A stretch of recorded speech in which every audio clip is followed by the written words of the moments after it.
বুকেতে হাত রেখে বলো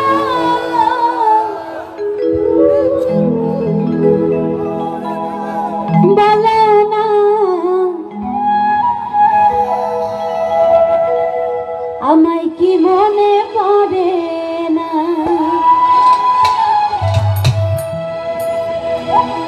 চোখেতে চোখ রেখে